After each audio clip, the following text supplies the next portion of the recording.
Good morning, everyone. Let's make it 11 o'clock, so I think we'll get started. Just checking that Phil, you're about. Yeah, I'm still here. Perfect. Okay. So yeah, good morning, everybody. We are going to be talking to Philip Price from Highways England today. And you're a traffic officer, aren't you, Phil? Yes, yeah, I have been. All 2015 really, officially, and then moved on road in 2018. So I've done control room and on road. Fantastic. Okay, so you've got a bit of experience there, then you can share with us today. So should be quite an interesting session to find out a bit more about what you do. So today we're going to have a little look at a few interesting stats, what the Highways England network covers, the role of a Highways England traffic officer, what a typical day would look like for you. I imagine, you know, that no 2 days are the same.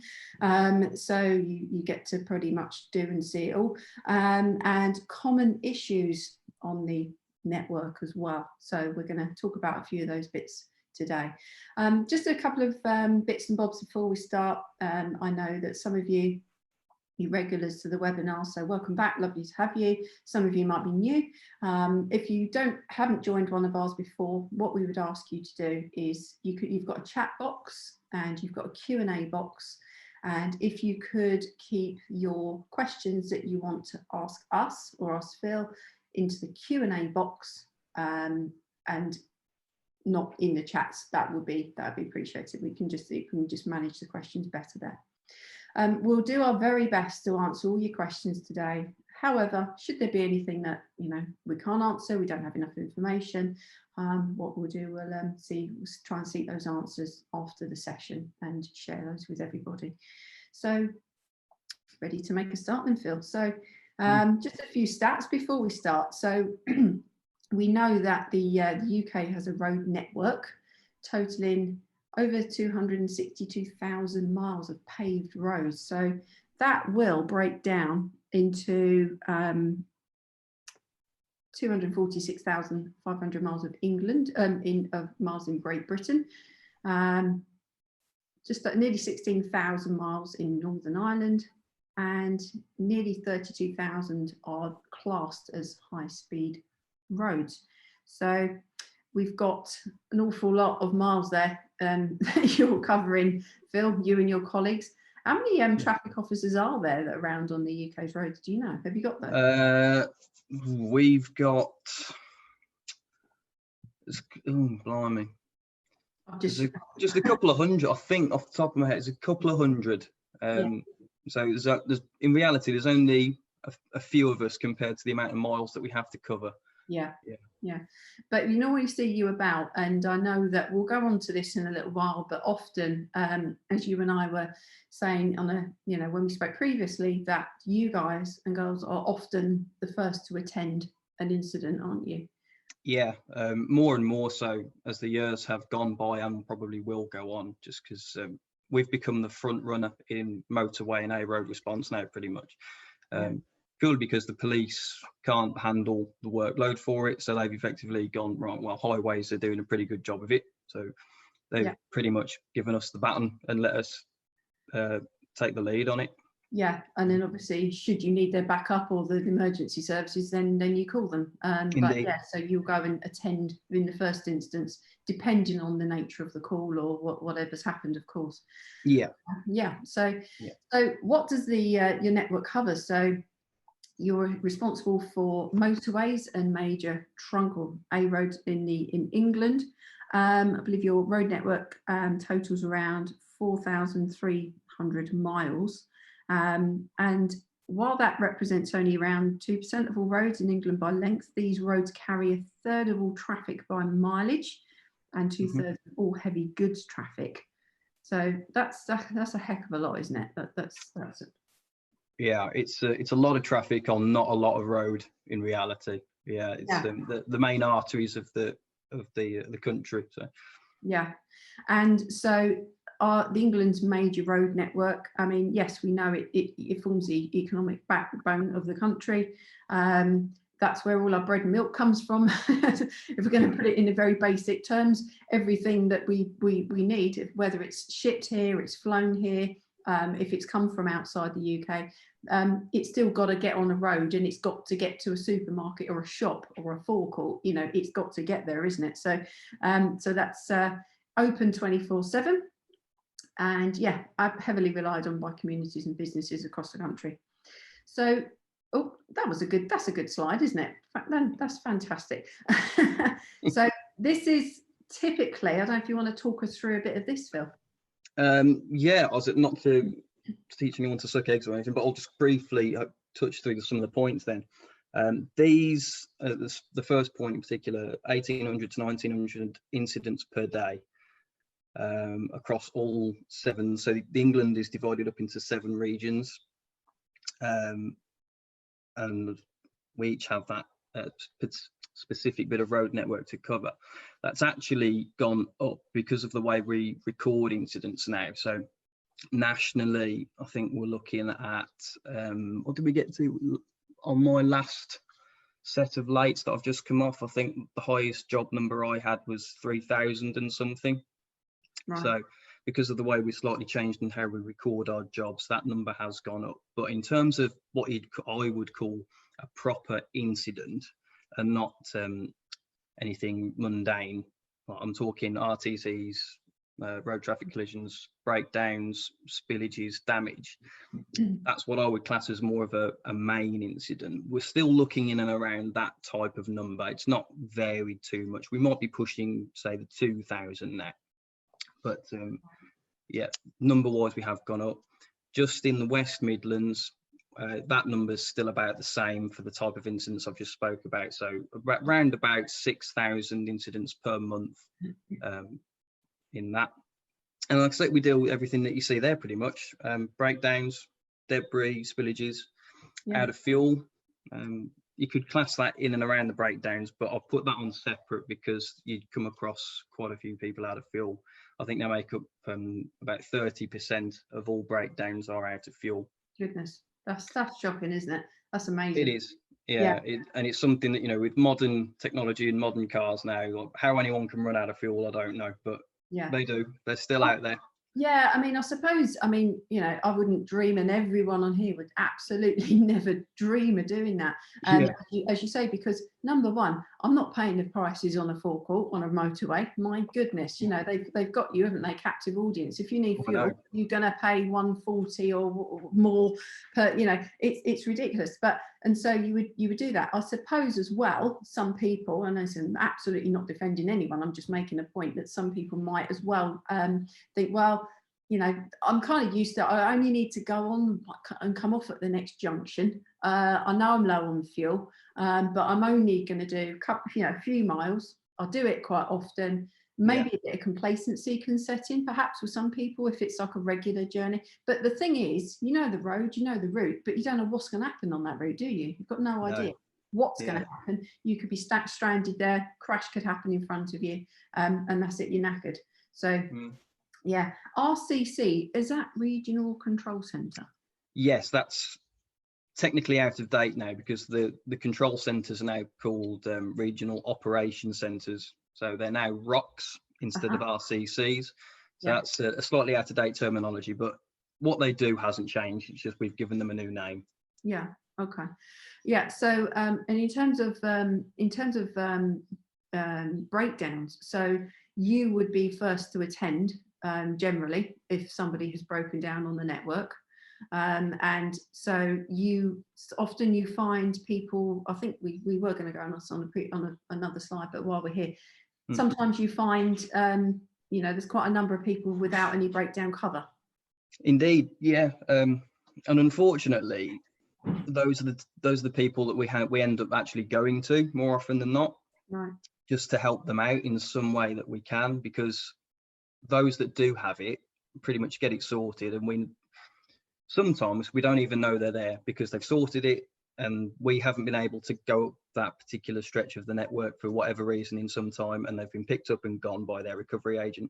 Yeah. So a lot of the time, they either don't have breakdown or they think they have it, but they're not sure whether it's taken out privately, Yeah. or it's through their insurance, or for whatever reason. But They might have lapsed and they haven't renewed it, you know, yeah, genuine mistake type thing.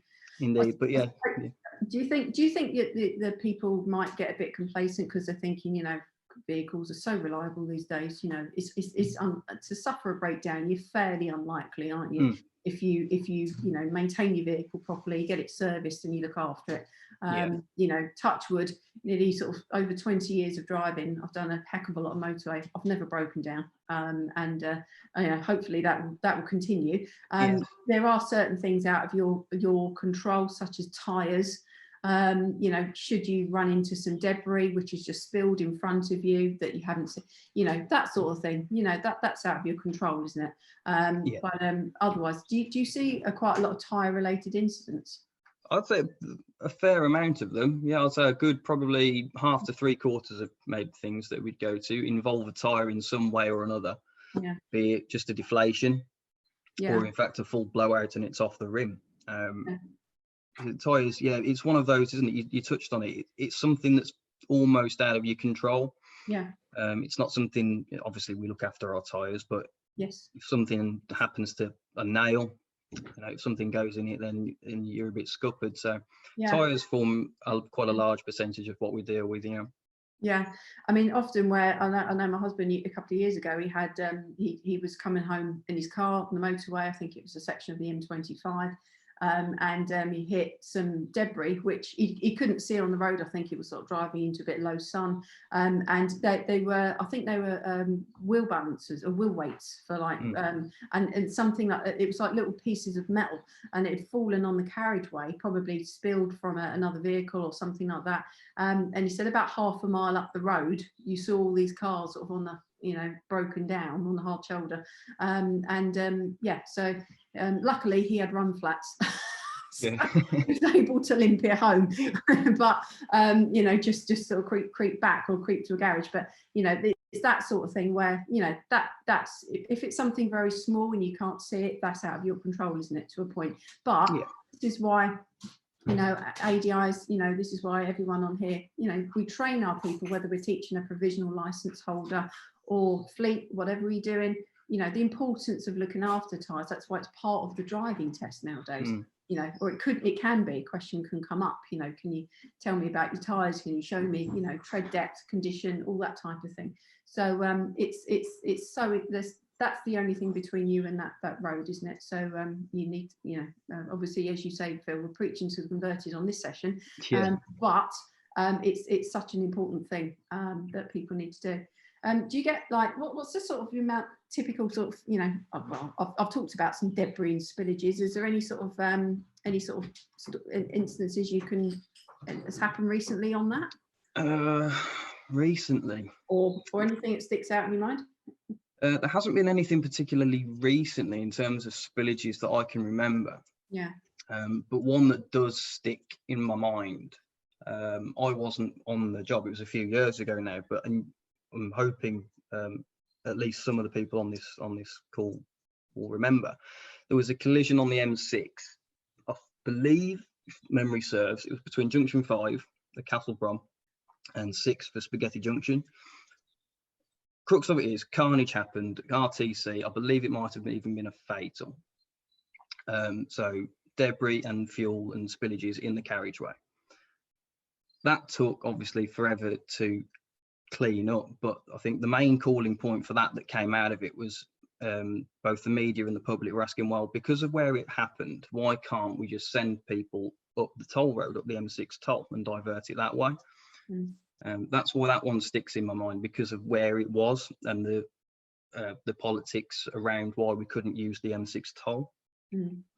But yeah, if you ever get something that's a spillage, I mean, we can deal with spillages as a traffic officer response. We can deal with up to 50 litres of oil, right, just with the kit that we've got in our cars. But which is, you know, most stuff we'll be able to deal with on the road. A car isn't going to hold 50 litres of oil. No. But if you get a mix of oil and fuel that's perhaps spilt from a car and it is really pumping out, or even a HGV or a tanker, then we need to call in some reinforcements, be it what they be it our asset infrastructure, colleagues, or even going to Veolia, who are our specialist cleanup crew that we contract in. Yeah. Okay. Yeah, absolutely. I mean, you know, we see you, you know, your colleagues out on the network, and you see you in your vehicles, and you know, you sort of have very high presence you have to be. And so, yeah, I mean, what sort of kit do you carry on you? You've mentioned about the you know, I'm assuming it's sand that you would put out on that type of spillage, or is it something else? Pretty much similar. It's effectively ground up moss, is what I've been told it is. Yeah. Right. Spagsorb, if you want a fun word for it.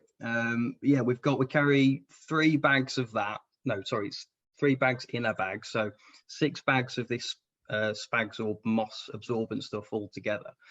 And if we use the lot and you use it in the right way, you can clear up 50 litres of whatever the spill is. So that's how we deal with spills. We can effectively close a 4-lane carriageway if needed. We've got 20 cones that we can put out, 9 sequential flashing lights, 6 610 arrows, which are the blue background, white arrow depicting whether to go left or right, a no entry sign, and incident slow signs. We've also got tow straps that we can hook up to a vehicle and tow it and clear it out of the carriageway, or tow it to a safer place.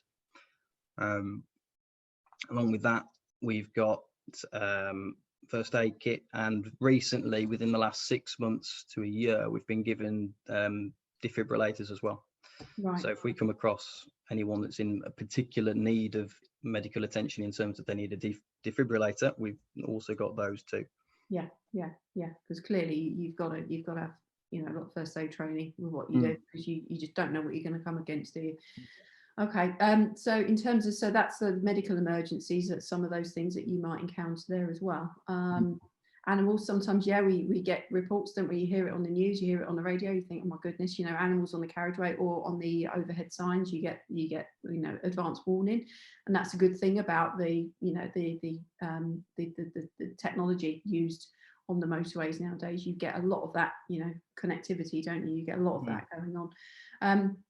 So you've obviously seen in different parts of, I'm not sure which part you operate in, Phil, but you would have your colleagues would have dealt with a lot of the floods and the snow that we've seen in parts of the UK as well. Yeah, definitely. Thankfully, given the patch I work around Coventry and kind of the eastern side of Birmingham, we haven't been affected that much, but certainly my colleagues, for those that know it,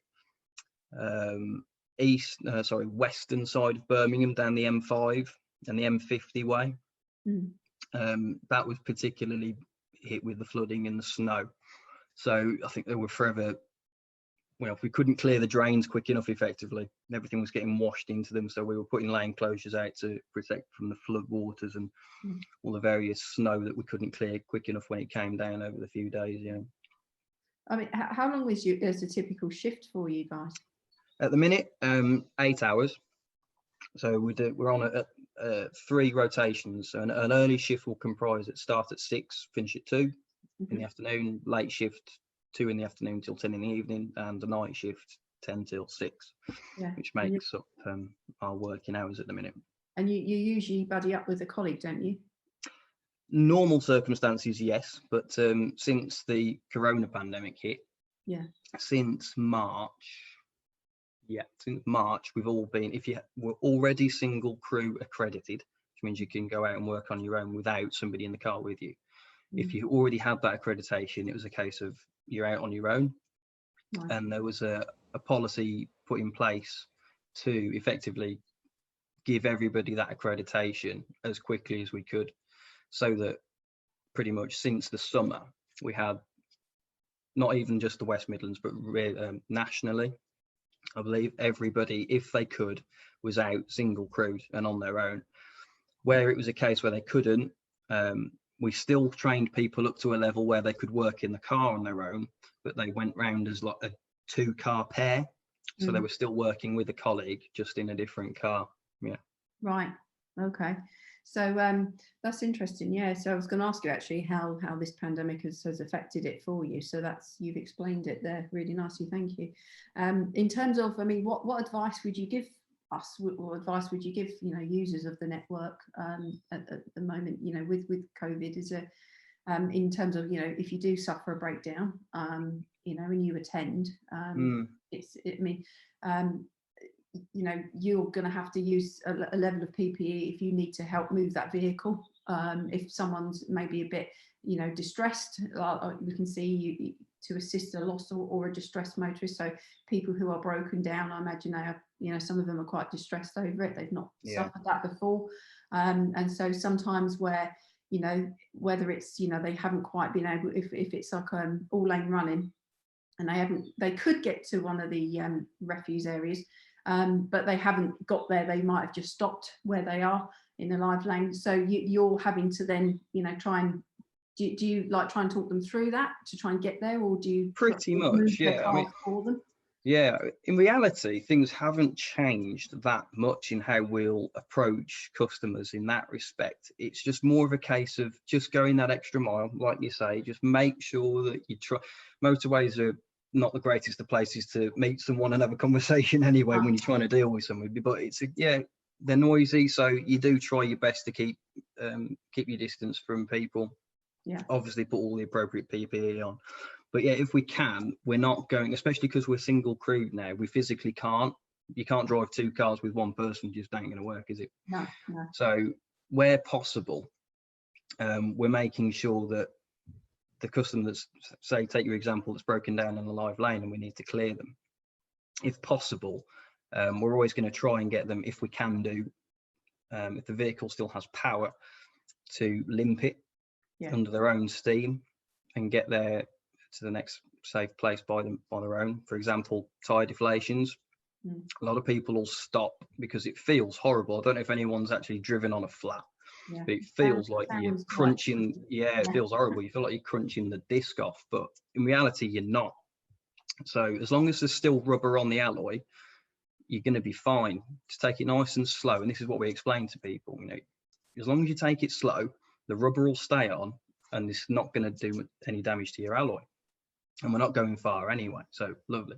If we can, we'll do that. If the car's got no power, then it's a case of, right, we're going to have to try and tow you. Now, if the driver is quite happy and competent to be the pilot of their own vehicle whilst we tow it, then that's what we'll do. We'll get them to actually steer and brake their own car while we drag it to a place of safety. If they're not that confident, or they've said yes to us, but every other aspect of their demeanour is screaming no to us, we're going to say, we're not that confident in towing you, because remember, we've only got a strap. It's not a straight bar. So if they don't brake, they're coming into the back of us, and then we've got them hitting our car. So if they're not confident, it's effectively, because we haven't got anybody else to pilot that vehicle, we start our own recovery in situ. Although I'll give you a quick example of somebody that did help me out, actually. A Warwickshire police unit, I think their policies must be slightly different, because they turned up to help me with a breakdown in live lane, and they are still dual crewed. So one of them hopped in and actually piloted the vehicle while I towed it, which helped me out a lot, because it was a foreign national as well. So there's a slight language barrier. So. Okay, well that's great. It's a good example of some teamwork there, where you can have that. Yeah, it's good that they were able to assist. Okay, so pedestrians, you get many pedestrians that you see in your typical day on the motorway. I think I've had this conversation with you before, where before lockdowns, before the pandemic, possibly certain days of the week, certain times of the day, you might have had more of a presence of people trying to make it home. Yeah, certainly. I mean, you get more pedestrians than you'd probably think on a motorway. I think to this group, anyone would go, why on earth would you want to spend your free time on a motorway? But people do, so we get more pedestrians than you probably think. Prior to lockdown, prior to this pandemic, you'd get spikes. both yearly and days of the week. And I think normally on a Friday, Saturday night, where especially if you're in and around the conurbation, like we are for Birmingham, you know, you'd perhaps get one or two stragglers that, you know, the only way I know how to get home is on the motorway, and I go that way, so I can't afford a taxi because I've spent it all on my beer. I'm going to walk down the motorway, as you do. Yeah. That would be the kind of the good time Friday, Saturday nights, and then other times, if we take this round to a year now, you tend to get more New Year time, Christmas, New Year, for whatever reason. Families get together, you know, Lord knows what's going through people's mind, but if people's, it tends to be more potential suicides around that time of year. Yeah. Because I know you've done more to reinforce where you can, like the railway network, for example. They put more like higher cages or mesh up, haven't they, above some of their bridges. Yeah, indeed. I think that's something which you guys have done to where possible to try and, you know, help prevent that as much as you can.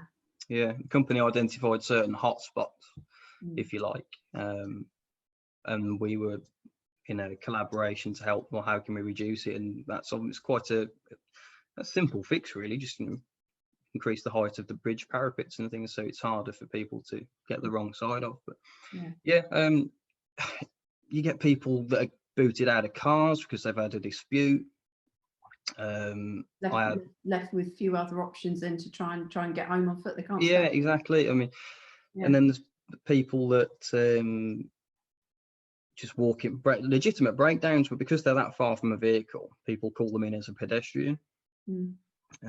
Another one was, especially for us, it's not happened so much recently, but we had a paintball area just off the motorway for us, and it was apparently it's quite an awkward place to get to if you're trying to call a taxi to get home.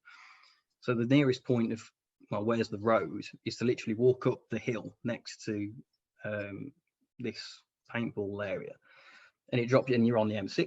So people walk up this hill and go, I'm on the M6 here. And of course, taxi drivers love that because they know where to go. It's not an awkward postcode to get to. So we'll have people waiting for taxis. And yeah, there's a whole raft of reasons. I can't think of anymore, because literally any reason you could probably think of as to why somebody's on the motorway, I've probably heard it. Yeah, and probably dealt with it. Goodness gracious, wow. Well, the next slide, it shows your controls, or one of your regional operation centres. Yes, that one is actually the West Midlands one. Okay. On the left. So the desk that's immediately in the foreground, that's actually the police desk, because this is taken from the back of the room. So that's the CMPG, Central Motorway Police Group desk, as is the one slightly in front. So the police occupy the back two desks, or the first two that you can see in the picture. Yeah. And Highways England occupy the front three. So closest to the big screen at the front, and then come 3 rows back from that, that's what we utilise. Right. Okay. And you've got you can see the screens there. You can see like the network. You can see, you know, CCTV. You just someone's monitoring that all the time, aren't they? Yeah, indeed. So the green screens that you can see on the left, they are strategically put CCTV monitors for security reasons. So they're put underneath major infrastructure. So I think the ones there are currently on Spaghetti Junction. Right. M6 underneath that, just to check for any unwanted activity per se. Yeah. So we can let the police know. The bit in the middle, the black bit, that's a map of our motorway and A road network that we cover. Yeah. And all this kind of cameras to the right are smart motorway and dynamic hard shoulder monitoring cameras, which will just be on a loop. Yeah. Yeah. Okay. I mean, to get more on that, there is actually on gov.uk, I don't know if anyone's seen that, there are maps available to show the Highways England network and also the smart motorway network. I think the smart motorway one was last updated, as I checked it the other day, October 2019. So it shows, you know, parts are in blue, parts are in red. Red are still under construction, but I know, like, for example, when I go to work, we're based in Crawley, I'm based in South London, when I drive a section of the M23, to get to Gatwick area. That the initial part of that off the M25 has over the last few years been made into a smart motorway. And it's still saying it's under construction, but it's not, it's finished. But you can see that, and so there is information on there, which is quite interesting. You can see what different types of roads that you look after. So that's good. So when people break down, say they, like for example, you've got a picture here where you've got the hard shoulder, you've got a 3-lane carriageway, and you've got a traffic officer speaking to somebody.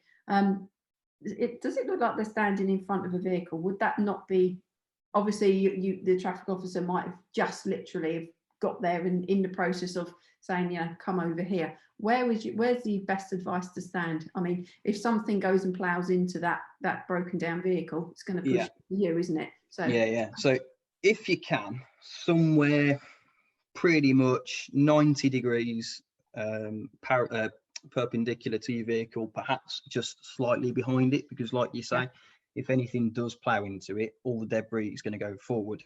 So if you can get somewhere behind it, but perhaps not too far away from your vehicle, that would be ideal, because for your personal safety in other respects type thing.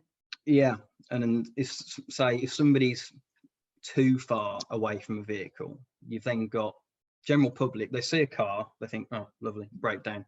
They see a car, and then somebody, I don't know, 100 meters down the road, that's twice they're looking at the car and you rather than the road.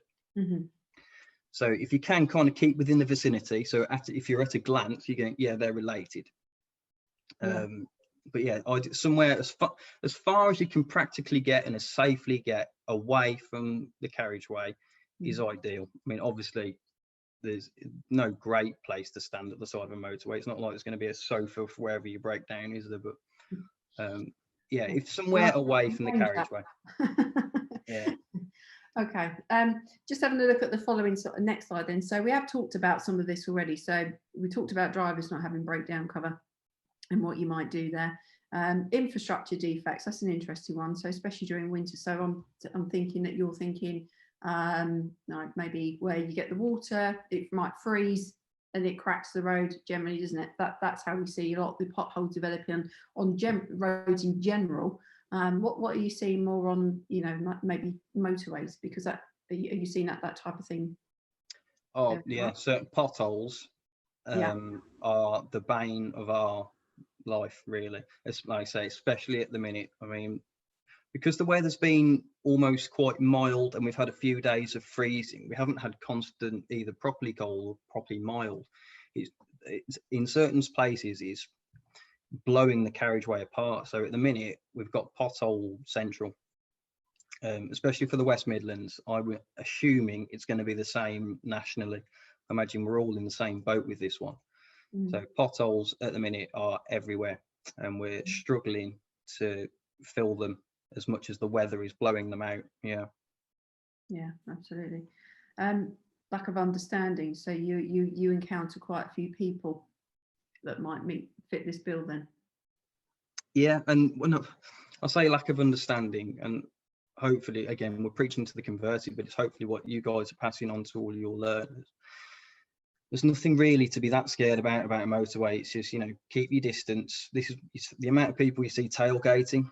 The lack of space. What do signs mean? What lane should I be in? And it's all this lastminute.com kind of thing. You've all seen it. Oh, I need to get off at this junction, but at the minute I'm out in lane 3 or 4 with about 300 yards to go. So they'll do the 4-lane sweep. And come across, which is potential to cause. When you're in lane 1 and you just going along, when you're coming up to sort of an exit off of a motorway, you've got to have eyes. I mean, you've got to have eyes everywhere, anyway. But especially there, because as you say, people come and do a sweep, and I've had it. I can't even tell you how many times where they've you see them come up in behind, then they're in your door mirror, then they disappear in your blind spot, then they're straight across the gap, aren't they? And you think, for goodness sake. So it's things like that, and people are taking unnecessary risks, and this is where it's good to get like the occupational driving side, you know, the people on here today, the trainers who are involved in that side of, you know, training people drive for work.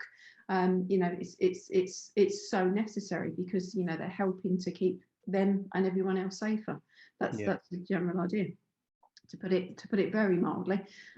So not driving to conditions. So as you say, when they're not keeping that space where it's pouring down the rain, you know, you still see people far too close to each other. It's, you know, just keep that 2-second gap, at least double it in the wet. We know it's got to be more for anything worse than that. And as you mentioned, the tailgating. So I know that you guys have launched recently your Space Invader. You have many campaigns over the years, but you've got a Space Invader one where we're looking at the old 80s, I think it was 80s, wasn't it? Computer game where you've got the little symbol. Good little YouTube video on that, where you see like this little Space Invader character, you know, this pixelated thing come up behind you in the mirror. So that's good. And it's, as you say, the Tailgating England work line on it, it's just say stay safe, stay back. It's very simple. Most people, as you say, you know, a lot of people do, but I was reading that tailgating was a factor in about 1 in 8 casualties on England's motorways and major A roads, with more than 130 people killed or seriously injured in incidents involving people driving too close. And this was going back about 3 years, these stats. Tailgating on the HE website, it says, you know, there's a small amount of deliberate tailgating where they're trying to intimidate, they're trying to, they're doing this on purpose, they're doing it where it just makes people panic. It might make people some people get very angry with that, and they might decide to try and retaliate. So that's where you get road rage, that's where you get crashes.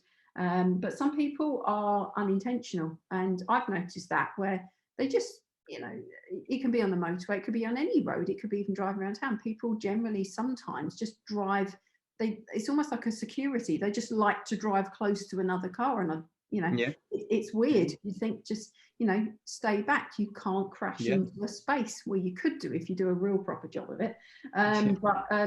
But yeah, so and another survey I think Highways England did around the time revealed about more than a quarter of drivers admitted to tailgating, but nearly 9 out of 10 people say that they had been tailgated or had seen it. So it's a simple aim, isn't it? Just, we want everyone to go use the network, go and do what they got to do, and then return home safely at the end of every day. So it's as simple as that, but it isn't that simple in reality, because, you know, we're dealing with very different people, different reasons for the journey, different pressures on them, different decisions, personality types. There's a massive array of factors that determine how people behave, isn't there? And that's where all the trainers on this call, that's their specialism, to help people to deal with that, and they do. So right, I think we've got a few questions, if that's all right. I'm going to go through ones on that come through on the Q&A thing, Olivia. Yes, okay, Tom, did you want to, so I know that we've got some that were submitted in advance, and we've got some live on here now, so thank you for everyone that submitted them in advance. So what have we got? Could you, Tim has asked, please could we have an update on the situation with expressways? Not entirely sure what they are, he said. In terms of when you say situation with expressways, like what are they? Because we don't see them everywhere. No. And sometimes they're a bit more of a what's this? They're sort of somewhere between a dual carriageway and a motorway. I would, you know, to put it very simple terms. I think that's quite a good description of them. So yeah, effectively they are A roads, if you like, that have motorway regulations, and in certainly every expressway that I've come across, be it small ones or relatively large ones, like the Aston Expressway in and out of Birmingham, like you say, A road generally has motorway regulations on it, but there is some kind of traffic management flow on it as well. Yeah, probably not the case in all cases, but certainly the ones that I can remember seeing, they have had traffic management on them to dictate which lanes you can and can't use. Yeah. Okay, thank you for that. I think where, you know, there's been, you know, concern about some certain aspects of smart motorways, and we've got you know, different types, haven't we? We've got motorways where you've got the dynamic hard shoulder, so that's where the hard shoulder is temporarily opened up to traffic, so to ease, you know, improve the flow, to ease the congestion at certain times of day. You've also got the all lane running, so that's where you're using the full width of the road, with where you've got the emergency refuge areas every mile or mile and a half or so. And we've also then got the controlled motorways, so 3 or more lanes, so they generally have a hard shoulder, but they've got the variable speed limits, they've got the overhead gantries, they've got the red X's and the keep over, you know, the arrows, keep left, keep right, those types of things. So we're dealing with these different types, aren't we? I think some people are still have got, you know, there are quite a lot of concerns, I think it's fair to say, over the all lane running, where you don't have a hard shoulder as such, and you might have the refuge areas every so often. So, you know, it's you know, the safety of that person, isn't it? I mean, you did say earlier, Phil, that, you know, these are some of the things that you do to help people if they have broken down in a live lane. You know, you'll do everything you can to help move them. You'll attend, but before you get there, you know, monitoring with the camera network, that's where you get the red X's. People often ignore those. That we've seen that, haven't we?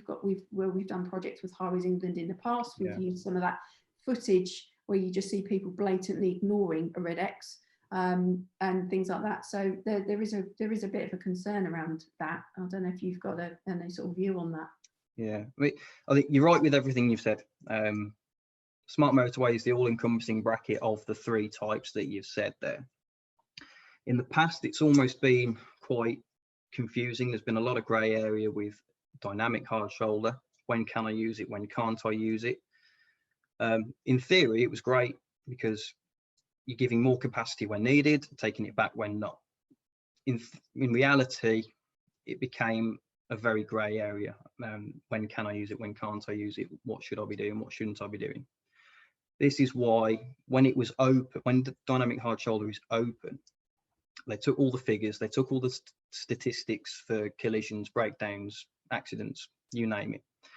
And they said, well, when it's open, we're not actually having many incidents at all. So let's cut the middleman out, as it were, and have all lane running, hence it was born. But all lane running has been about on motorways for years. I believe the first stretch of all lane running opened back in, I don't actually have the year, but I want to say as early as the 90s. Don't quote me, but it's quite a number of years. It's not a new thing. I think that was on the M25. Various schemes have gone live all over the country since then, with the vast majority of motorways, especially between highly trafficked areas, now being converted to all lane running. My opinion, I quite like it. And I think, given how we're going, I think that pretty much that is both my opinion and the view of HE. They're not going anywhere. They're being adapted because of what's happening.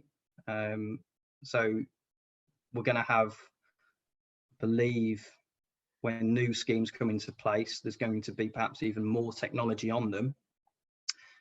But as far as I'm aware, they're not going anywhere. There are no current plans that I'm aware of to revert all lane running back to hard shoulder. So we're going to be keeping them. Like you say, you say that they've been around for years, and or you know, some sort of aspect of that has been on a certain stretch. But you know, the example where you've got an A road, if you took, say, a national speed limit A road, 70 miles an hour for cars, and you've got, sometimes you haven't got a hard shoulder there either. You know, you might get a lay-by every few miles if you're lucky sometimes, or somewhere, but you know, generally there isn't anywhere there either, is there, to pull over? No.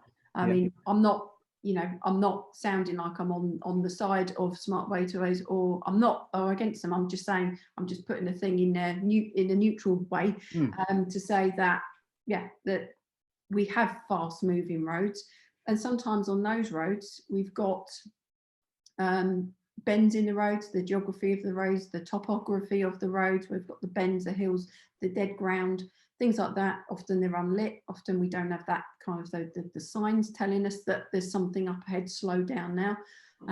You know, so we have been kind of dealing with these types of roads for a long time, haven't we?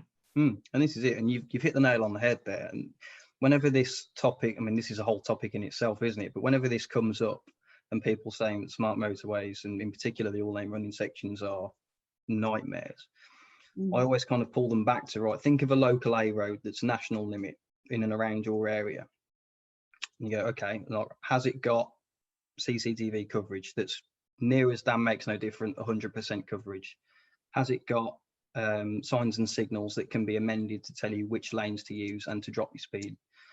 Are there, I think somebody mentioned it in one of the chats or the comments, are there what's called Midas loops, or infrared Midas at the side of the road now, which is effectively monitoring the traffic, seeing what the speed is, if something has stopped, if something is slowing down? Have they got Highways England patrols going up and down it pretty much all the time as well? And generally the answer is no, because, well, throw in the fact that you can have tractors, pedestrians, cyclists and all the rest of it on an A road too. They suddenly start to think, oh, well, yeah, perhaps, but we've been driving on A roads, as we've just described, for, well, years, since we were building roads. And it's just become the norm for drivers because we drive on them every day. It's become accepted. All of a sudden, we started to put more all-lane running on motorways. Really, in the last 10 years, we've really gone for it. And all of a sudden, that comfort blanket of a hard shoulder's gone. But in reality, there's no different to you breaking down in lane 1 of, I don't know, for those that know it, the A14 between Rugby and Cambridge Way. That road, like you've just described, Olivia, it's got bends in it, there's hills in it, there is no technology on it. If you were to ask some of my colleagues at Watford Gap, what would you rather work in? Would you rather work in lane 4 in an ALR section on the M1, or would you rather go to a breakdown on the A14? I'd say 10 out of 10. Let's play it safe. 9 out of 10 would say I'd rather work on the M1. Yeah, because you can shut those lanes down, can't you? Yeah, they're safer for the public generally. Now, don't get me wrong. There's always going to be that time where something stops, and we have to get there and cover it with either one of our crews or a signal. You're never going to get rid of that because there has to be that time for something to happen for us to then cover it. But the point is, we can cover it. If it's on an A road, we can't. Generally, we haven't got any signs and signals to control the flow of traffic on an A road. So motorways, yes, I would rather work on an all-lane running section of motorway. Right. Okay. Yeah. I mean, yeah, we have heard some terrible stories in the news, in the media, and I suppose because, yeah, I mean, it's but crashes, they will happen. I mean, we unfortunately we're seeing, you know, road deaths every day generally, and you know, it doesn't make it any better, or you know, it's still a loss of life, and that's the worst thing in the world. But I suppose it comes down to, you know, trying as best as we can. What can we control? We can't control that these are not going to probably go away at any time soon. So what's within our control? What can we do? Make sure our vehicle is serviced, it's maintained, it's as good as it's going to be. It's very unlikely to break down, barring a few incidents and examples that we've given. Making sure that, you know, you are safe and alert. I mean, I'm not telling anyone on here because these guys they're experts and this is what they do. However, I'm just talking, you know, these are the sort of things that we have to try and get over to our trainees, and you know, and we do, and it's having that also, that, you know, the driver has a level of response. They have a lot of responsibility. Let's face it, they do, and you know, they've got a lot of things in their control, and some of them are outside. And we've talked about that. But yeah, it's just being up to date with it, knowing what different types we've got, and as I say, experts on here they'll all know that, and they'll all be, as far wherever they can, they'll be training, and that's why the importance of this type of high speed training as part of learning to drive. And that's why we can now do it as ADIs. We a couple of years ago, they before we come up to when our pupils are becoming test ready, then we can now do that. We can take them on motorways, and things like that. So where we can. So it's a good thing, and it's that we can now do that, and we can now help educate those people, and everyone on here will be doing an excellent job of that, no doubt. So the Midas question. So laser-based placement to Midas picks up reports on slowing and bunching motorway traffic. How does it work? What's involved? That's gone above my head already, Phil. I don't think. Right. So, bit of background. What they used to be. I kind of roughly know what David's asking, but how it works, I don't know. Right. Everything's an acronym. I'm sure you all know. Everything is an acronym. So Midas is Motorway Incident Detection Automatic Signalling System. So what it used to be were physical loops in the road. So if you can imagine, if you come up to a set of traffic lights and you've got that kind of shimmering square box just in front of the stop line that monitors what's sat on top of it, effectively that, but in the motorway, that's what it used to be. And that detects the flow of traffic moving over it, how much and at what speed. That would then, if it detected something slow down or even stop, trigger signals behind it to slow the traffic down coming into it. What they've now replaced that system with is effectively the same thing, but instead of being in loops in each lane on the road, they're at the side of the road on what looks like a Wi-Fi box. And it's effectively sending out infrared signals.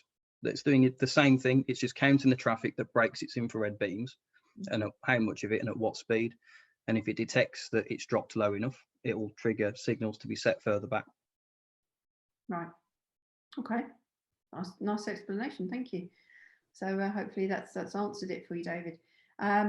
We've got some other questions. Let's have a little look. Yeah. So we've talked about smart motorways, the network a little bit. We talked about sort of things that we would train our pupils. Jenny's asked, are we experiencing more demand for vehicles running out of battery power? Okay. Do you see more kind of EVs running out rather than the typical combustion engine? Do you see more of those incidents of those? Because we know that they're developing the ranges on these vehicles a lot better, but they still you still couldn't get to where I live in London. I still couldn't, it's unlikely I could get to Birmingham and back in a day if I wanted to on a full charge, but I can in my car, that type of thing. So do you see more of those? Funny enough, personally, I've never come across an electric vehicle that's run out of fuel. Okay. Not to say that they haven't, I just personally haven't. And I can't think of anyone, certainly at my outstation, that has come across one. Or even regionally, so West Midlands, I can't think of anyone making a note of someone coming across an electric vehicle that's run out of fuel, as it were. Right. Okay. But even if we did, we've got our policy at the minute with any type of hybrid or electric vehicle is we do not touch them. We do not go near them. Bit of a knee-jerk reaction, I think, and no doubt policies will change in the future. But for now, as a Highways England traffic officer response, if you attend or if we go to a hybrid or electric vehicle, we can't touch them. We have to, no matter where they are, we can't even clear them out the carriageway. We have to leave them where they are, give it cover if it's live lane, and get some recovery to it. Yeah. But no, good question. No, I haven't come across one that's run out of fuel yet. Although saying that, I'll go in next week and I'll have 4.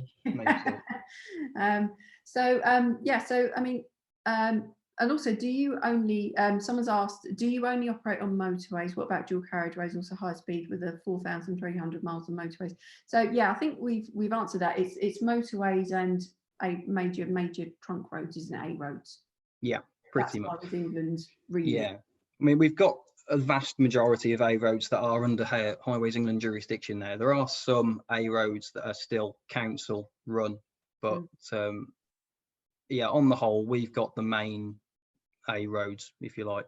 Think of a major A road and it's most likely Highways England jurisdiction on it. Yeah, and as I say, if you go on Highways England website, it's on gov.uk. There's parts, and there's maps that you can download, and it shows you loads of stuff on there, loads of information. Really, if you know, I was looking at it last night. I was actually being a bit geeky, and it was quite interesting. So, so what could Joe's asked? What could be regarded as, you know, what do you see commonly sort of a legal use of the hard shoulder? Tacho brakes is what springs to mind immediately. The amount of HGVs taking their tacho where they shouldn't on the hard shoulder or in emergency bays. That's probably the main one. Other stuff, sat nav reset. Yeah, I've pulled over to adjust my sat nav. Yeah. Relieve. I see a lot of people relieving themselves on the side of the. Yeah. Yeah, that's another one in the top 10. I'd have thought. Yes, I know you've got to go, but you know, try and plan that last cup of coffee before your journey if you can. Yeah, that's another one. Sometimes it is genuinely just I'm stopping for the night. It's like, okay, well, you're not, because you're moving on, but yeah, we've had a few that just bed down. Yeah, both in vans, cars, and HGVs. That's all over. Yeah. Okay. Interesting. So, I mean, what in terms of your role and responsibility as a traffic officer, is there anything that, you know, what you're not allowed or can't do as part of your role? Effective. Well, it's probably easier to answer what we can do. Effectively, we've only got powers to do traffic management. We've got no prosecution powers at all. So, for example, HGV on a tacho brake, like we've just been talking about, yes, it's an illegal use of the hard shoulder, but I've got no power to move him on. We can obviously strongly advise him to move on and of what the repercussions will be if he doesn't, but in law, we don't have any power to move him on. If he decides to move, brilliant, but we can't physically have the power to move him on. So all our powers allow us to do is to effectively stop and direct traffic and take some surveys. So in terms of what legality wise we can actually do, is actually quite a narrow range, because I'll take it back to what we've got in the car. Of all the stuff that we've got in the back of our cars, there are only 2 legal signs that we can deploy that traffic must adhere to. And one of them is the same sign 6 times, which is the directional 610 arrow, and the no entry. They're the only 2 legal signs that we've got in the back of our car. But yeah, traffic management is what our powers are based on. Everything else is advisory, really. And if needs be, we can get in touch with DVSA or the police if we really want someone to crack down. Yeah. Okay. All right. Thank you.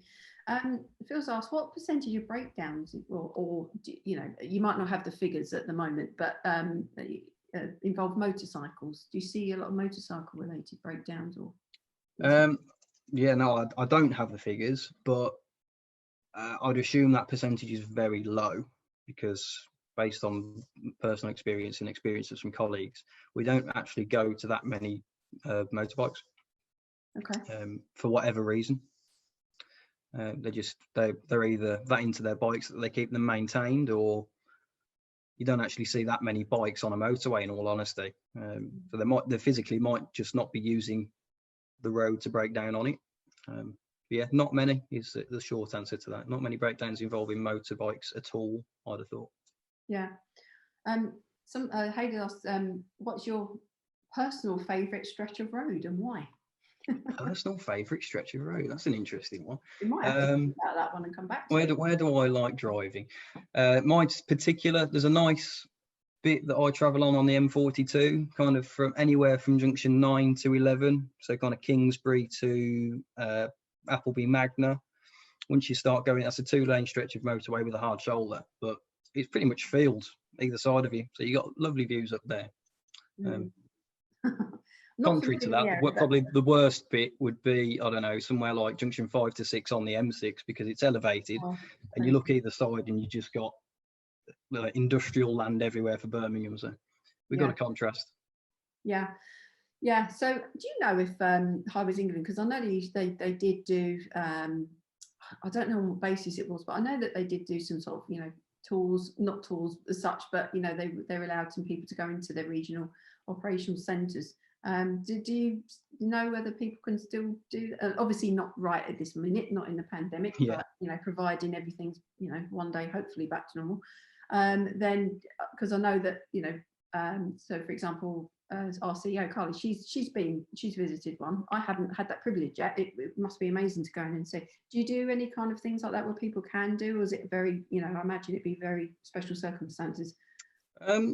You'd be surprised at how probably accessible they can be. I mean, just as say 1 or 2 people going in ad hoc, that would probably be declined. But for yourselves, like the group that you are, I'd say it'd be fairly easy to arrange something to go in and see one, because I think, especially in the West Midlands, we're quite open to having groups in every now and again.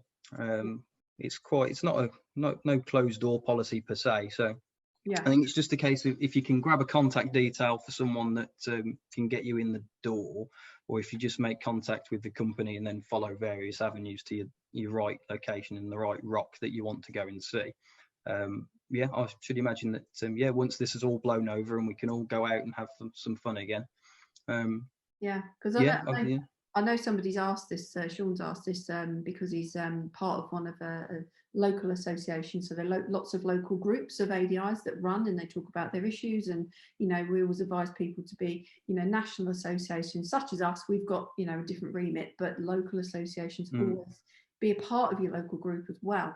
A lot of them are doing it on Zoom and things like that nowadays because we can't physically meet, but it's a great networking thing, great to share information, ideas about local issues. And we always say to people, be a part of that. So he runs one for Worcestershire district, so just wondering, I think he was asking the question whether it's possible. So maybe afterwards, Sean, if you want to contact us in the usual way, you've got our details. If you wanted to follow up, maybe we can see if there's anything one day we can do.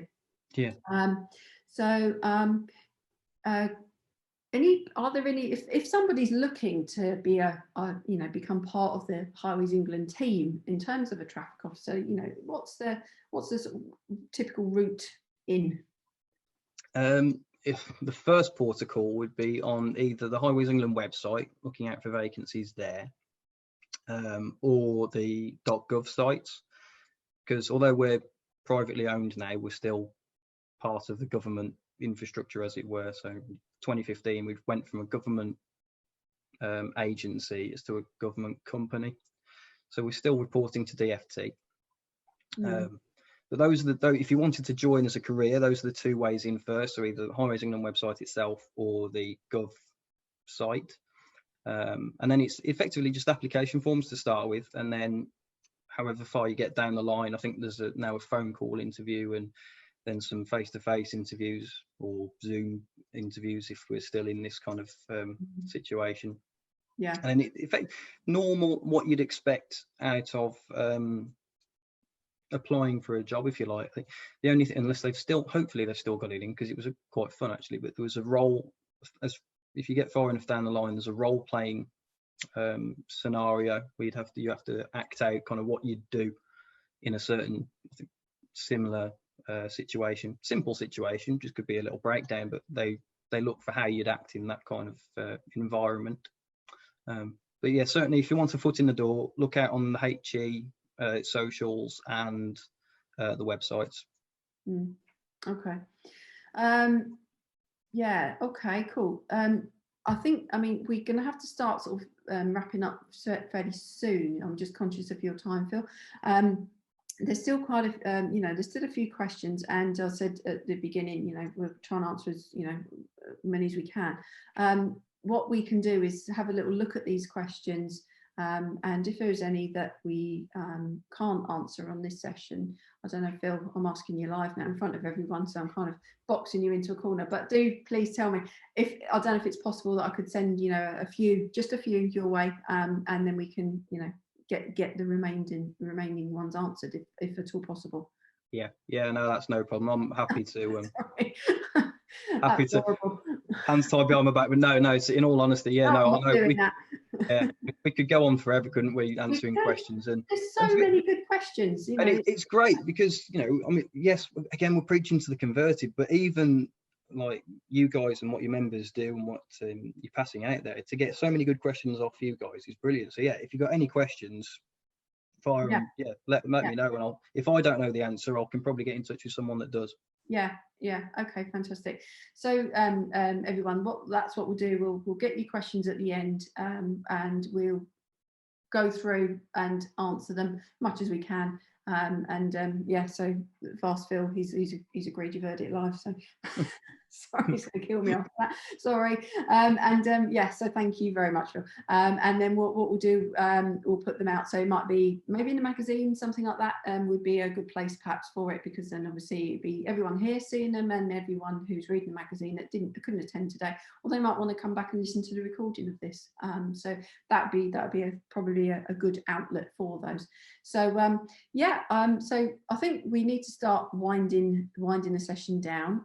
So I'm just very conscious of your time, and you've got other important things to do as well. But thank you so much, Phil. It's been a real pleasure talking to you today. It's been so interesting. And thank you again, everyone, for your level of interest. Thank you for all your questions. We will come back to you with some answers where we haven't been able to answer your questions on here. There's just too many to answer here. We'd be here for another couple of hours, I think. And but it's brilliant that, you know, everyone's been this enthusiastic over it. So perhaps we'll get you back, Phil. Maybe, you know. Yeah, I'd love to. I'd love to. Fantastic. Thanks for having. No, thanks. Thanks for having me. It's a topic that I do get passionate about. You know, I do it as a career, but I also really enjoy it. So, any chance I get to really talk about it and educate and pass on the knowledge, you know, information is power. So. Yeah, absolutely, it is. Yeah, so that's brilliant. We've got some really nice feedback on there. You know, thank you. Really informative, really interesting. Thank you for the information, Phil. Yeah, so brilliant. So, all right. Well, thank you, everyone. Again, have a brilliant rest of your day if you can. You know, where I don't know what the weather's like where everyone else is. Where I am, the sun's out. There's a bit of blue sky out there.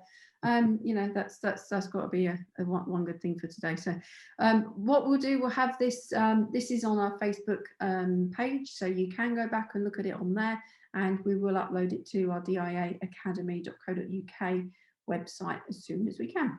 So all right, we're going to sign off. So take care, Phil, take care everyone else, everyone stay safe and stay well, and we'll be back soon. Bye everyone. Thank you all. Bye.